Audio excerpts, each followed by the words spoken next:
හොඳයි එහෙනම් ඔන්න අද දවසේ අපි කතා කරනවා මේ ඉංග්‍රීසි වලට වඩා එහා ගියපු වර්තමානයේ ලංකාව ඉතාමත් විශාල ප්‍රශ්නයක් වෙලා තියෙන වැදගත් මාතෘකාවක්. ඒ තමයි ස්මාර්ට්ෆෝන් ඇඩික්ෂන්. මේ වෙනකොට මම දන්නවා මේක ගොඩක් ස්කූල් ස්ටුඩන්ට්ස්ලා බලනවා. එතකොට ඔයාලා මේ වෙනකොට දවසට කීපාරක් නම් අම්මලාගෙන් බැනුම් අහනවද නැත්නම් තාත්තලාගෙන් බැනුම් අහනවද ඔය ෆෝන් එකෙන් පැත්තකින් දාලා වැඩ ටිකක් කරන්න කියලා. ඔයාටත් ඕනේ සමහරලාට මේ ෆෝන් එකෙන් අයින් වෙලා වැඩ කරන්න. නමුත් ෆෝන් එක ඉඩ දෙන්නේ නැහැ. හැම වෙලේම ඔයාගේ හිත කියනවා ෆෝන් එකට යන්න, Facebook එකට යන්න, WhatsApp එකට යන්න, යාළුවෙක් අන්නවට නොටිෆිකේෂන් එකක් දාලා තිනවා. හැම වෙලේම ඔයාට කියනවා. එහෙනම් දවසකට මේ විදිහට කොච්චර බැනුම් අහනවද? එහෙනම් ඕන අද දවසේ අපි කතා කරනවා ඇත්තටම මේ බැනුම් අහන එකට වැරදිකාරයා ඔයාද? එහෙම නැත්නම් වෙන කෙනෙක්ද? දෙමව්පියන්ට කිව්වොත් අපි කියනවා ඔයාලා ඔයාලගේ දරුවන්ට බයින්නේ ඇත්තටම එයාලගේ වැරැද්දක් නිසාද? එහෙම නැත්නම් වෙන කෙනෙක්ගේ වැරැද්දක් නිසාද? එහෙනම් මේ වීඩියෝ එක අවසන් වෙනකන් අනිවාර්යෙන් බලන්න. කවදාවත් අපි මේ වෙනකන් කතා කරලා නැති මාතෘකාවක් අද කතා කරන ඉතාමත් වැදගත්. අමතක කරන්න එපා වීඩියෝ එක බලලා ඉවරලා අනිවාර්යෙන්ම මේ වීඩියෝ එක මොකද්ද ලබා ගත්තේ කියලා ඔයා කමෙන්ට් සෙක්ෂන් එකේ දාන්න. හොඳයි. එහෙනම් ඔන්න දැන් වාට මේ ස්ක්‍රීන් එකේ පේනවා මේ නිතර ඔයා ෆෝන් එකට ඇඩික්ට් වෙලා ඉන්න එකට. එහෙම නැත්නම් ඔයා දෙමව්පියන්ගෙන් ෆෝන් එකෙන් අයින් නොවීම සම්බන්ධයෙන් බැනුම් අහන එකට ඇත්තටම වැරදිකාරයා කවුද කියලා. ඒ තමයි ඩෝපමීන් කියලා කියන්නේ. කවුද මේ ඩෝපමීන් කියලා කියන්නේ? Who is dopamine? Actually මේ ඩෝපමීන් කියලා කියන්නේ පුද්ගලයෙක් නෙවෙයි, ඩ්‍රග් එකක් නෙවෙයි. මේ ඩෝපමීන් කියලා කියන්නේ හැම දිනාගෙම මොලේ සෙක්‍රීට් වෙන හැම දිනාගෙම මොලෙන් ස්‍රාවය වෙන එක්තරා හෝමෝන් එකක්. මේ හෝමෝන් එක ඊටමත් වැදගත් මානව වර්ගයා වෙනුවෙන්. මේ හෝමෝන් එක හැම වෙලෙම කරන්නේ ආශාව වැඩි කිරීම සහ කුතුහලය කියන එක ඇති කිරීම තමයි මේ හරහා හැම වෙලෙම සිද්ධ කරන්නේ. ඒතර හොඳට මතක තියාගන්න ඔයා මොකක් හරි කිව් එකක් දැක්කම එහෙම නැත්නම් කියන ඉඟියක් දැක්කම අනිවාර්යෙන් මේ ඩෝපමීන් කියන හෝමෝන් එක ස්‍රාවය වෙනවා. උදාහරණයක් විදිහට අපි මෙහෙම දෙයක් ගමුකෝ. චොක්ලට් පෙත්තක් තියෙනවා. ඔයා කවදාවත් ඒක රස විඳලා නැහැ. නිකන් දුඹුරු පාට හතරැස් කොටුවක්. ඔයා නිකමට හිතෙනවා ඒක ගිහින් කන්න. හැබැයි ඔයා මොනවද දන්නේ නැහනේ. තවම ඔයාගේ මොලෙන් ඩෝපමීන් කියන හෝමෝන් එක ස්‍රාවය වෙන්නේ නැහැ. හැබැයි පළවෙනි දවසේ ඔයා ඒක රස විඳිනවා. එතකොට මොලේ තේරුම් ගන්නවා my goodness this is very tasty. Next day also I need this. අන්න ඒ විදිහට මොලෙන් තීරණය ගන්නවා. ඊළඟ දවසේ ඔයා කඩේක හෝ කොහේ හරි තැනක චොක්ලට් එකක් දකින්න පමාවෙන් ඒ දකින්න තප්පරෙන් ඔන්න ඩෝපමීන් කියන හෝමෝන් එක ඔයාගේ මොලේ ස්‍රාවය වෙනවා. ඒ ගමම ඔයාට මොකද වෙන්නේ? ඔයාට ඒ සම්බන්ධ ලොකු ආසාවක් ඇති වෙනවා. ඒ වගේම තමයි කුතුහලය. මොකද්ද මේ කුතුහලය කියන්නේ?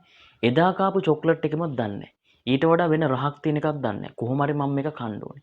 අන්න ඒ මට්ටමන ඒ එන්නේ මොකද්ද හේතුව? මේ ඩෝපමීන් කියන හෝමෝන් එක හින්දා. එතන හොඳට මතක තියාගන්න මේ ඩෝපමීන් කියන හෝමෝන් එක සබ්කොන්ෂස් ඒ කියන්නේ යටිහිතෙන් ඒ කියන්නේ අපි නොදැනුවත්වම තමයි මේක අපේ මොලෙන් ස්‍රාවය වෙන්නේ. ඒකට ගත වෙන කාලය ඉතාමත් අඩුයි. ඒ නිසා අපිට හිතා ගන්න බෑ කොයි මොහොතේ අපිට යම්කිසි දෙයක් ගැන ආශාවක් ඒ සම්බන්ධයෙන් කුතුහලයක් ඇති වෙයිද කියලා. එතකොට ඔන්න අද දවසේ ප්‍රධාන පාඩම එකට යනවා. ඒ තමයි ස්මාර්ට් ෆෝන් එකට ඇඩික්ට් වෙලා ඉන්නවා මේ ස්කූල් ස්ටුඩන්ට්ස්ලා. ඒ නිසා අධ්‍යාපනය කඩාකප්පල් කරගෙන තියෙනවා. මේ වෙනකොට විශාල ප්‍රශ්නයක් ලංකාවේ. දැන් as an English teacher ගොඩාක් වෙලාවට දෙමව්පියෝ මට කම්ප්ලේන් කරන දේ තමයි සර් හැම වෙලේම මේක ෆෝන් එකේ ඉන්නේ. හැබැයි දෙමව්පියෝ දන්නෙත් නැහැ කොහොමද එයාව ෆෝන් එකෙන් අයින් කරන්නේ. දරුවා දන්නෙත් නැහැ ඇයි මම මේකට මෙච්චර ඇලිලා ඉන්නේ. එහෙනම් තේරුම් ගන්න හේතුව ඩෝපමීන්. එහෙනම් අපි බලමු ඇයි ඔයාලා මේ තරම් දුරට මේ සෝෂල් මීඩියාස් උදාහරණයක් ගත්තොත් Facebook, WhatsApp, YouTube ඒ වගේම තමයි වීඩියෝ ගේම්ස් වලට ඇබ්බැහි වෙලා ඉන්නේ. මේවා බලනකොට ඔයාගේ මේ ඩෝපමීන් කියන හෝමෝන ඉතාමත් අධිකව ස්‍රාවය වෙනවා. එතකොට කොහොමද එහෙම ස්‍රාවය වෙන්නේ? ඒකත් ප්‍රශ්නයක්නේ. ඒකට හේතුව තමයි හොඳට මතක තියාගන්න. මේ සෝෂල් මීඩියා මම උදාහරණයක් ගත්තොත් Facebook, WhatsApp වගේ කම්පැනි මේ Facebook කම්පැනි රුපියල් මිලියන ගණන් වියදම් කරලා රිසර්ච් කරනවා මේ Facebook එකට ඉස්සරෝම වෙන පුද්ගලයෙක්ගේ ඩෝපමීන් හෝමෝනේ අධිකව ස්‍රාවය කරවන්නේ කොහොමද කියන එක සම්බන්ධයෙන්. ඔයාලා හොඳට බලන්න. මේ Facebook කරා තියෙන සියලුම වර්ණ එක එක වර්ණ යාලා විදෙන් විදේ භාවිතා කරනවා. ඒ වගේම යාලා කාලෙන් කාලට ෆොන්ට්ස් වෙනස් කරනවා. ඒ වගේම තමයි කාලෙන් කාලට එයාලගේ සවුන්ඩ්ස් වෙනස් කරනවා. දැන් අර අලුතෙන් ඇවිල්ලා තියෙන ලයික් එකක් දාපු ගමන් වෙන શબ્දයක් එනවා. ඒ සියලුම දේන් එයාලා රිසර්ච් කරලා මිලියන ගණන් වියදම් කරන්නේ. එක එක වෙන වෙනම ඉන්ජිනියර්ස්ලා ඒවට ඉන්නවා. ඒකෙන් බලන්නේ පුද්ගලයාගේ ඩෝපමීන් කියන හෝමෝන් එක වැඩියෙන් ස්‍රාවය කරන්නේ කොහොමද? අපි WhatsApp එකට ගියොත් ඔයාලා දන්නවා ඉස්සර කොහමද WhatsApp එකකින් මැසේජ් එකක් ටයිප් කරලා යවුවට පස්සේ අපිට පේනවා බැලුවද කියලා. හැබැයි එතනින් එහාට දෙයක් වෙන්නේ නැහැ. ඔන්න ළඟදී ඉඳලා ඔන්න ඩෝපමීන් සම්බන්ධයෙන් අලුත් වැඩක් එයාලා කරනවා. මොකද්ද? එහා පැත්තේ කෙනා ටයිප් කරනවා නම් අපිට පෙන්නනවා ටයිපින් කියලා ග්‍රීන් කලර් එකකින්. එතන මොකද කරන්නේ? ඩෝපමීන් හෝමෝන් එක අධිකව ස්‍රාව වෙනවා. අපි වෙන වැඩ නවත්තලා බලාගෙන ඉන්නවා. එයා මොකද්ද ටයිප් කරන්නේ? එයා මොකද්ද මට එවන්නේ කියලා. අන්න එයාලා අපිව අල්ලගන්න විදිය. අපි යමු YouTube සම්බන්ධයෙන්. YouTube එකට ගියොත් මොකද වෙන්නේ? හොඳට මතක තියාගන්න. ගොඩක් වෙලාවට මේ පාසල් ස්ටුඩන්ට්ස්ලා මේ YouTube වල බලන්නේ අවශ්‍ය දෙයට වඩා අනවශ්‍ය දේ. දැන් උදාහරණයක් විදියට ඇත්තටම YouTube එක තමයි ලෝකේ ඉන්න හොඳම ඉංග්‍රීසි ගුරුවරයා. හැබැයි ළමයි ගොඩක් වෙලාවට මේ YouTube එක භාවිතා කරන්නේ මේ ඉංග්‍රීසි ඉගෙන ගන්න. ඇයි ඒ? ඒකට හේතුව තමයි මෙහෙම දෙයක් තියෙන්නේ. මේ පාසල් ශිෂ්‍යෝ වැඩියෙන් මාසය වෙන වෙන කුතුහලයේ දනවන ඒවා බලන්න. ඒතර YouTube එකෙන් මොකද කරන්නේ? හැම වෙලේම එයාට පෙන්නනවා මේ වෙලාවේ බලලා ඊළඟ පාර YouTube එකට ලොග් වෙනකොට පෙන්වන්නේ එයා බැලුව දේවල් හා සම්බන්ධ ඒවා. උදාහරණයක් විදිහට කොමඩි වීඩියෝ එකක් බැලුවොත් ඊළඟ පාර එයා YouTube එකට එනකොට පෙන්වන්නේ ඇයි? දන්නවා මෙයා ආස කොමඩි වීඩියෝස් වලට. ඊළඟ පාර එයාට පෙන්වන්නේ අධ්‍යාපනය සම්බන්ධ ඒවා නෙවෙයි කොමඩි වීඩියෝ සම්බන්ධ ඒවා. එතකොට ඒ කොමඩි වීඩියෝ එකක් දැක්ක ගමන් මෙන්න මෙයාගේ හෝමෝන් එක ඩෝපමීන් හෝමෝන් එක ටක් ගාලා ස්‍රාව වෙනවා. මෙයාට අවශ්‍ය වෙන්නේ වෙන මොනවත් නෙවෙයි අර වීඩියෝ එක බලලා ඉවර කරන්න. අන්න ඒ විදිහට තමයි මේ සෝෂල් මීඩියා කම්පැනිස් අපිව රුපියල් මිලියන ගණන් එයාලා වියදම් කරලා අපිව එයාලගේ රූකඩ බවට පත් කරලා තියෙන්නේ. ඒතර ඇත්තටම මේ දවස්වල මමත් ඔයාලා වගේම තමයි අපිත් ඔයාට ඇඩික්ට් වෙලා හිටියා. නමුත් මේ යථාර්ථය මේ බයොලොජිකල් ෆැක්ට් එක මේ ඩෝපමීන් ගැන දැනගත්තට පස්සේ ඔන්න අපි ඒව අවබෝධ කරගෙන එයින් අත් මිදුණා. ඒ නිසා ඔයාලත් මේක හරියටම අවබෝධ කරගන්න ඕනේ.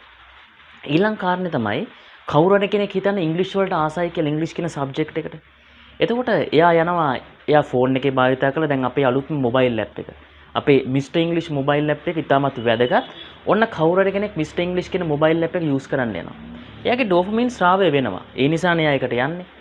හැබැයි එතකොට මෙයාට නොටිෆිකේෂන් එකක් පෙන්නනවා අන්තර්ජාලය හරහා. ඔයා දාපු පෝස්ට් එකට මෙන්න මේ 10 දෙනෙක් නැත්නම් 15 දෙනෙක් කමෙන්ට් කරලා තියෙනවා. 20 දෙනෙක් ලයික් කරලා තියෙනවා. එතකොට මොකද වෙන්නේ? ඔයා මිස්ටර් ඉංග්‍රීසි කියන ඇප් එක බලන එක පැත්තකින් තියලා කෙලින්ම යන්නේ Facebook එකට. ඇයි මිස්ටර් ඉංග්‍රීසි කියන ඇප් එක සම්බන්ධයෙන් ස්‍රාවය වෙන ඩෝපමීන් හෝමෝනයට වඩා වැඩි ප්‍රමාණයක් අර Facebook එක සම්බන්ධයෙන් ස්‍රාවය වෙනවා. එතකොට වැඩිපුර ස්‍රාවය වෙන තැනට තමයි ඔයා වැදිලා යන්නේ. ඒක නිසා හොඳට තේරුම් ගන්න. ඔයා මේ වෙනකොට රූකඩයක් වෙලා ඉවරයි. අනිත් මේ ඩෝපමීන් වල තියෙන අනිත් දේ තමයි ඩෝපමීන් හෝමෝනේ තියෙන අද දවසේ මොන හරි දෙයක් කරොත් හෙටත් ඒ වෙලාවටම යා එක ඉල්ලනවා. අද දවසේ කවුරු හරි හවස 3ට ප්ලේන් ටිකක් බොන්න හුරු වුණොත් ඊළඟ දවසෙත් එයාට හවස 3ට ඕනේ. අනිද්දාත් ඕනේ. ඔය විදිහට තමයි ඕක පුරුද්දක් බවට පත් වෙන්නේ. එහෙනම් දැන් තේරුම් ගන්න. ඇයි ඔයා මේ ෆෝන් ඇඩික්ෂන් එහෙම නැත්නම් මේ ෆෝන් එකට ඔච්චර ඇබ්බැහි වෙලා?